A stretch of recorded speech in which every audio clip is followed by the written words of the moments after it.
नमस्कार, अपना एमपी देख रहे हैं आप और मैं हूं आपके साथ अवंतिका श्रीवास्तव। शुरुआत करें महाकौशल की खबर के साथ। कांग्रेस को एक और बड़ा झटका यहां पर लगा है। बीजेपी में शामिल हो चुके हैं शशांक शेखर, जो अब तक कांग्रेस लीगल सेल के अध्यक्ष के तौर पर काम कर रहे थे, अब भारतीय जनता पार्टी का दामन थाम बैठे हैं।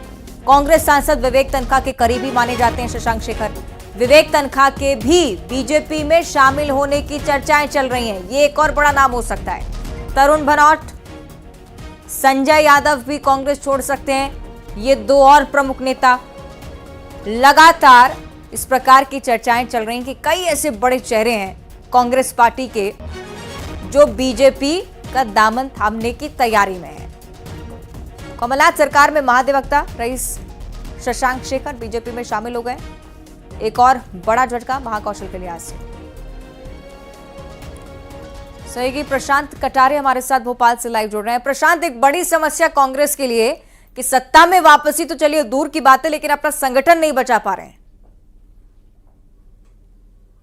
बिल्कुल, संगठन नहीं बचा पा रहे, बल्कि जो बड़े लोग या बड़े नाम, बड़े चेहरे या इंटेलेक्चुअल लोग जो कांग्रेस में जुड़े हुए थे, वो भी अब धीरे धीरे एक एक कर छोड़ रहे हैं। जो आज पूर्व महाधिवक्ता शशांक शेखर जो आज बीजेपी में ज्वाइन जिन्होंने किया है, उन्हें इंटेलेक्चुअल के तौर पर और बल्कि लीगल सेल के भी वो लीड करते थे कांग्रेस में। आप समझिए कि वो अगर छोड़ के बीजेपी में आ रहे हैं कांग्रेस छोड़कर, तो कितना बड़ा डैमेज कांग्रेस के लिए हो रहा है। इससे पहले कल का ही दिन था जब महापौर, जबलपुर के महापौर कांग्रेस छोड़कर बीजेपी में शामिल हो गए, और वो जो महापौर थे उनका सिंगल पैनल नाम था लोकसभा चुनाव के लिए जबलपुर से। अब सोचिए ऐसे लोग अगर भी कांग्रेस छोड़कर आ रहे हैं तो क्या स्थिति होगी, मनोदशा क्या होगी कांग्रेसियों की, आखिर क्यों छोड़ रहे हैं। दरअसल अब संभावना या भविष्य हम कहें कांग्रेस में जो कांग्रेस नेता है उन्हें नजर नहीं आ रहा है, और यही एक बड़ी वजह है कि लगातार ये फहरिस्त लंबी होती जा रही है कांग्रेस छोड़ बीजेपी ज्वाइन करने वालों की।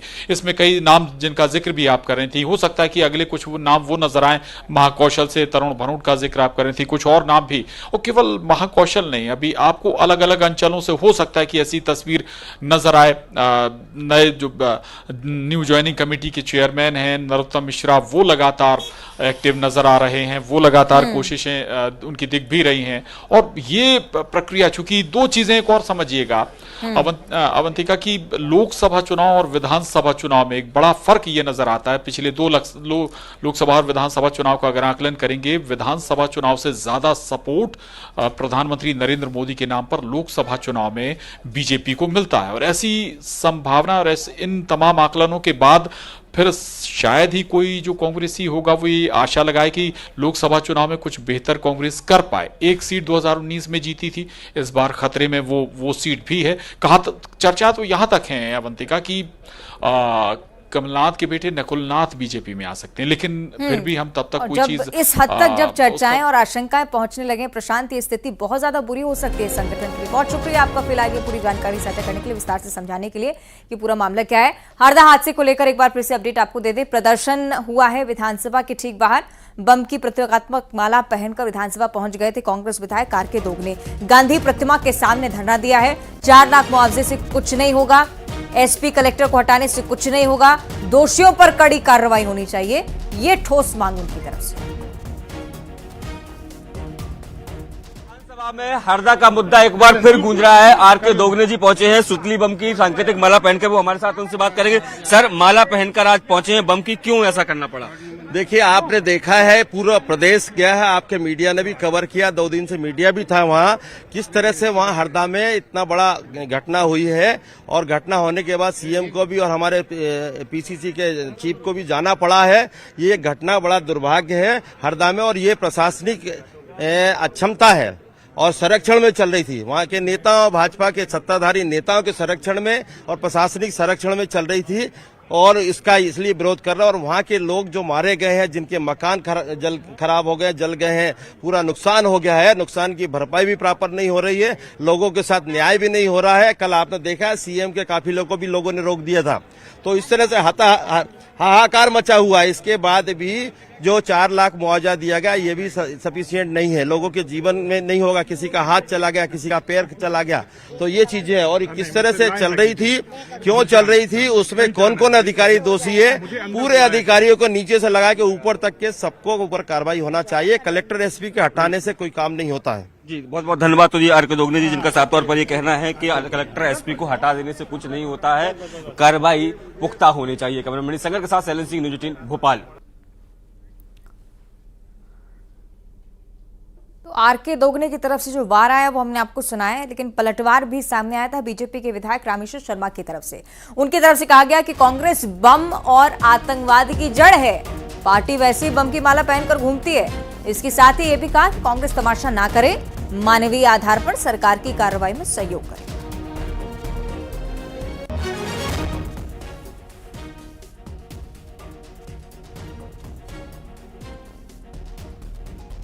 कांग्रेस के विधायक ये तो बम की माला पहने घूम रहे हैं। कश्मीर में आतंकवाद के बम इनके द्वारा चले, नक्सलाइट में बम इनके द्वारा चले जाते हैं, लेकिन ये जो हरदा में घटना घटित हुई है दुर्भाग्यपूर्ण है। माननीय मुख्यमंत्री मोहन यादव जी ने गंभीरता से लिया है। एसपी कलेक्टर हटा दिए गए हैं, सख्त कार्रवाई के निर्देश किए गए हैं। जो इसमें दोषी थे उनके खिलाफ गिरफ्तारी हो चुकी है और घायलों के इलाज की पल पल की खबर माननीय मुख्यमंत्री जी स्वयं जाकर ली है और स्वयं ले रहे हैं। भारत के प्रधानमंत्री जी भी इस पूरी घटना से चिंतित हैं और वो रोज की अपडेट ले रहे हैं। मध्य प्रदेश की धरती पर भविष्य में ऐसी घटना घटित ना हो, सरकार ने इसके लिए जांच कमेटी भी बनाई है। जब भी इसमें दोषी रहा जाएगा उसके खिलाफ सख्त। और हरदा में सभी 12 पटाखा फैक्ट्रीज को सील किया गया है। विस्फोट के बाद ये कार्रवाई निरंतर चल रही है। पीपल पानी की फैक्ट्री भी सील हो चुकी है। हंडिया तहसील की 3 फैक्ट्रीज को सील किया गया है। हरदा तहसील की 4 ऐसी फैक्ट्रीज भी हैं जिन्हें चिन्हांकित किया गया या अवैध तौर पर चल रही थी। यहाँ पर कुल मिलाकर 12 फैक्ट्रीज के खिलाफ कार्रवाई हुई है। दर्द की दास्तां बयां करता हुआ कई सारी चीजें आपने देखी हैं।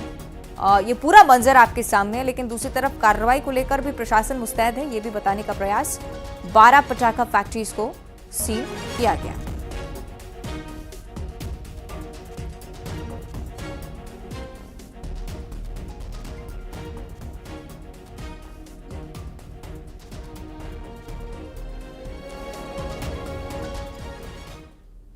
और हरदा पटाखा फैक्ट्री में बहुत बड़ी संख्या में महिलाएं भी काम करती थी। इन महिलाओं के साथ इनके छोटे छोटे बच्चे भी इस फैक्ट्री में जाया करते थे। उम्मीद ये जताई जा रही है कि हादसे के वक्त छोटे बच्चे फैक्ट्री में मौजूद ना हों। कुछ ने भागकर जैसे तैसे अपनी जान बचाई, लेकिन फैक्ट्री आने वाले बच्चों पर बारूद का क्या असर होता होगा किसी से छिपा नहीं। हादसों में घायल एक मां की आंख को देखी सुनी।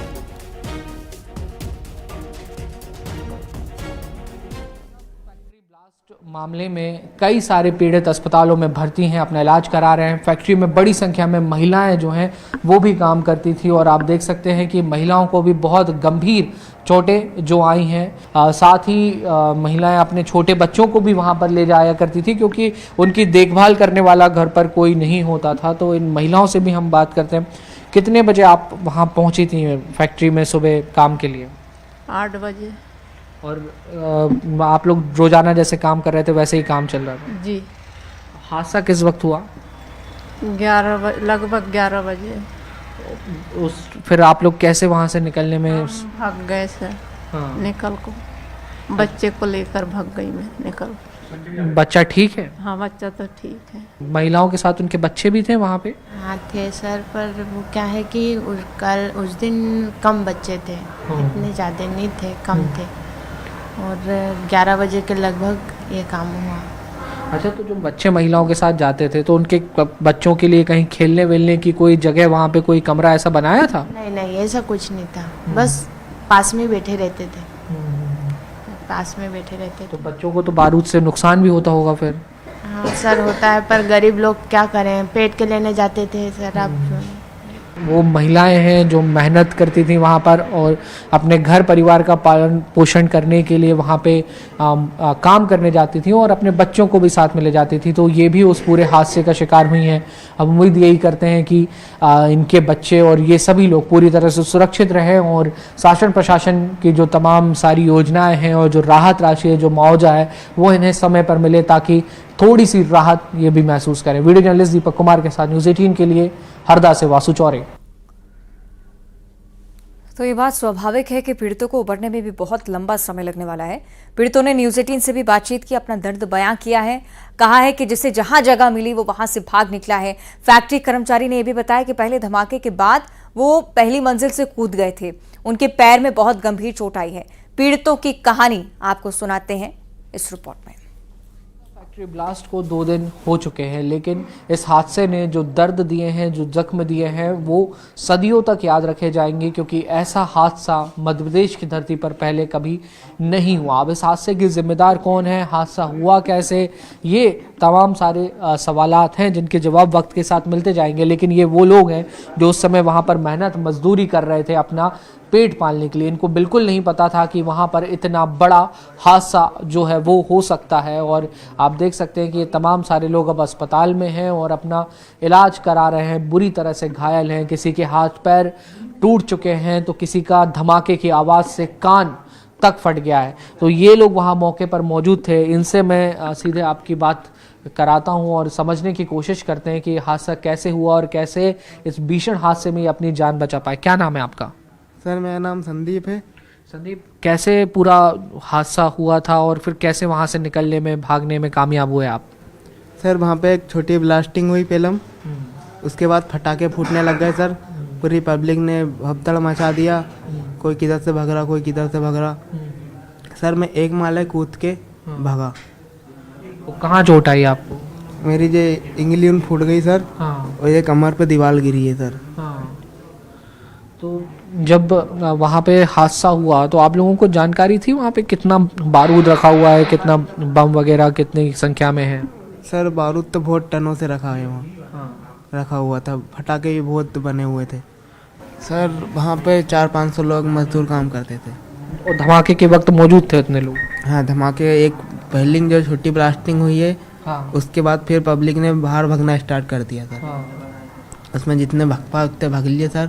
5-10 मिनट के बाद बड़ी ब्लास्टिंग हो गई। देखिए, ये हादसे की वो तमाम चीज़ें हैं जो अब धीरे धीरे सामने आएंगी। और इसमें बहुत दुखद बात ये भी है कि जो लोग वहाँ पे मौजूद थे उनका साफ तौर पर ये कहना है कि बड़ी संख्या में वहाँ पर बच्चे भी थे। 1 दर्जन से ज़्यादा बच्चे वहाँ पे थे। हादसा इतना गंभीर था कि इन्हें कमर में गंभीर चोट आई है। जो वहाँ से दूरी पर काम कर रहे थे उनका कान फट गया धमाके की आवाज़ से। तो ये एक बड़ी त्रासदी जो है वो हरदा में घटित हुई है। और ऐसे हादसों से सबक ज़रूर लेना चाहिए ताकि दोबारा ऐसी घटनाएं जो हैं वो सामने ना आए। वीडियो जर्नलिस्ट दीपक कुमार के साथ न्यूज़ 18 के लिए हरदा से वासु चौरे। तो उस ब्लास्ट की घटना को 2 दिन गुजर चुके हैं, लेकिन कई परिजन अपनों की तलाश में अभी भी जुटे हुए हैं। परिजन अस्पताल और फैक्ट्री के आसपास अपने परिजनों की तलाश में अभी भी गुहार लगाते हुए। कई परिजनों को यह भी शक है कि उनके अपने जिंदा भी हैं या नहीं। आइए सुनते हैं पीड़ितों के परिजन अपनों की तलाश कैसे कर रहे हैं।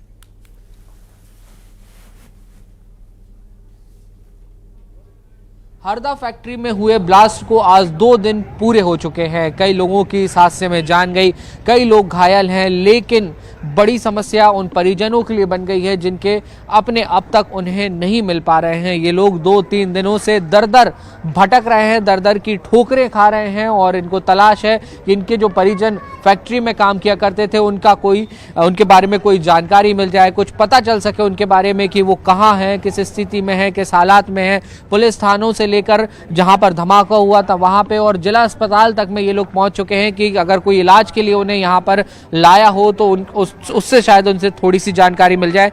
कहां से आए हैं आप? खरगोन से। आप लोगों के कौन परिजन मिसिंग है? मेरे भाई था एक और मेरे एक साला था, वो 2 दिन से लापता है। धमाका में काम ना जाने कहाँ पड़े और कहाँ गिरे, वो जल गए कि क्या हुआ हमको मिला नहीं अभी तक का। उसे तो परिजनों की बात आप सुन रहे थे। अभी तक इस बारे में कोई ठोस ठिकाना नहीं है कि उनके परिजन आखिर हैं कहाँ। आगे बढ़ते हुए कुछ और खबरों का जिक्र करेंगे। कमलनाथ की सीएम डॉक्टर मोहन यादव से मुलाकात हुई है। विधानसभा में ही चर्चा दोनों के बीच चली है।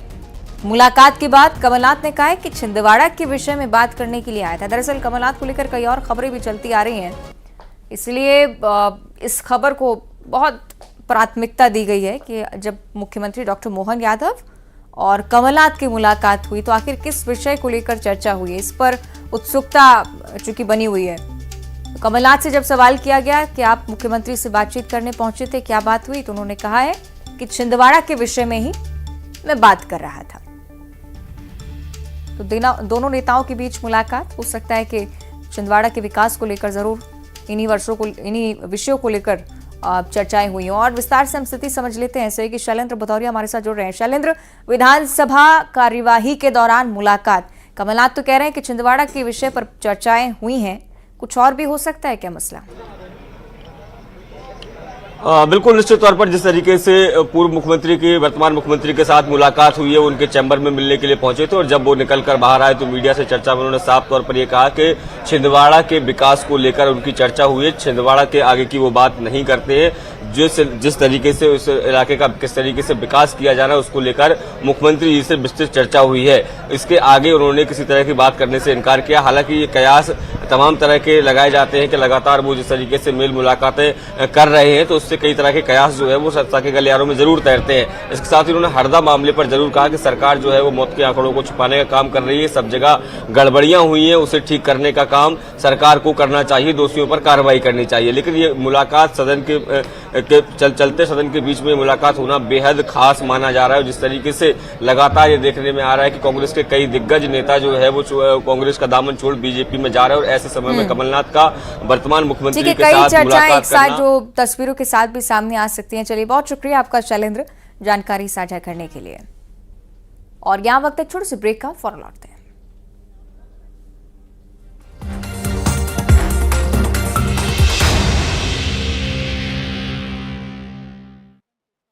मुख्यमंत्री विष्णुदेव